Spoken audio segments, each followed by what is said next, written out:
to Dixie 7 News. Hello, good evening. I'm Cleavon Beauregard Buford with Channel 7 Dixie News. Tonight we celebrate the 150th anniversary of the Battle of Antietam, which turned them Yankees back north and granted us a glorious Southern victory. Let's go to field reporter Mary Lou for the story. Thank you, Cleavon. I'm standing here at the Antietam battlefield, where 150 years ago, we sent the Union Army back to their stomping grounds. Thanks to the strategic moves of General and future President Robert E. Lee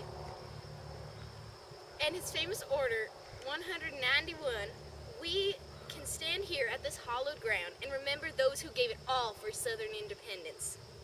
And thanks to the bravery of our men and the pure intelligence of our great leader, we successfully got our states and our slaves. So Mary Lou, tell me a little bit more about these special orders. It's been a while since I've taken to the book learning, and I'm having trouble remembering.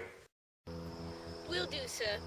Well, on September 9th, 1862, General Lee's troops were still working on the Maryland campaign before the Battle of Antietam.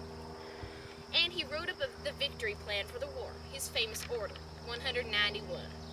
It was written by the great Assistant Staff General R.H. Chilton and consisted of dividing the army into 4 sections to secure garrisons and supplies and capture the Federals at Martinsburg, Harper's Ferry, and Boonesboro, while Lee went to Hagerstown.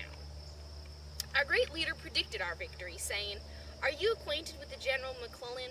He is able general, but a very cautious one. His army is very demoralized and chaotic condition, and will not be prepared for the offensive operation, or he will not think it is so for 3 or 4 weeks. Before that time, I hope to be in the Susquehanna." These plans were successfully lured McClellan into the open, and the great Confederacy won the Battle of Antietam. We told those Northerners to stick it where the sun don't shine. Go. Thank you, Mary Lou. Now to a political analyzer, Jeremiah Longtree, who will explain the importance of the Battle of Antietam.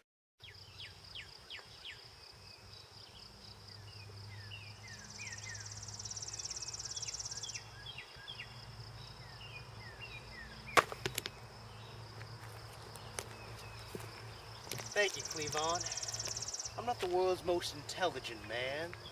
I don't know what the sun is. Hell, I don't even know what grass does.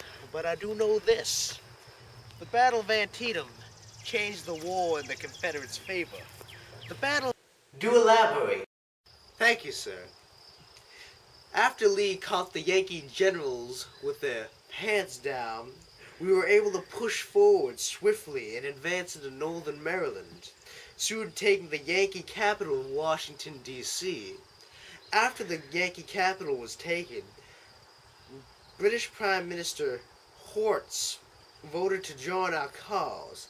Soon after the British joined the Confederate battle, Louis Napoleon of the French also joined in on our fun, giving us troops and building ships like the famous CSS Alabama. You may think of the French as uptight and good-for-nothing sons of bitches.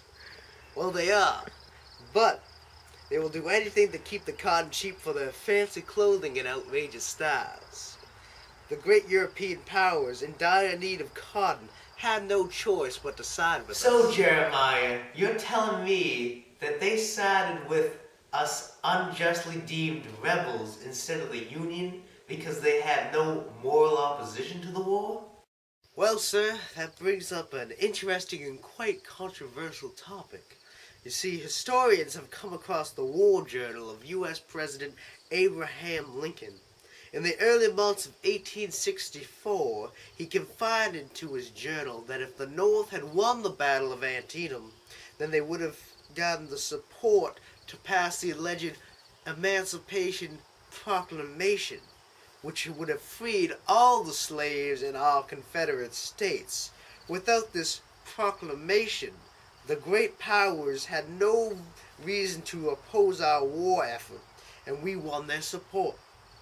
Not only did this spell an end to the freeing of the Negro, but it ruined Lincoln's chances of winning the 1864 election. He lost to former Union General George B. McClellan, or as we like to now say, the greatest fool God ever put into office. Soon after his election, McClellan sued for peace and surrendered most of the Northern Territory to the CSA. Much obliged, Jeremiah. I hate to interrupt you, but I'm seeing breaking news coming out of Ferguson, Missouri.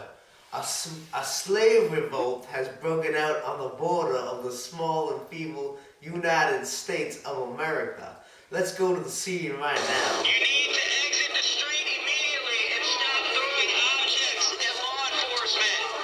Do it now or you will be subject to arrest.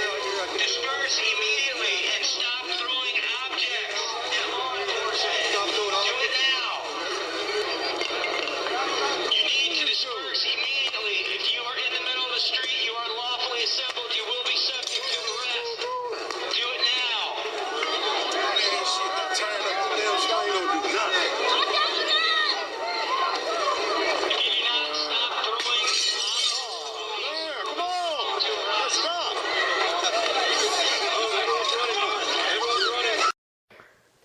That's all for Channel 7 Dixie News. We'll follow up with the Ferguson riots on our 6 o'clock program.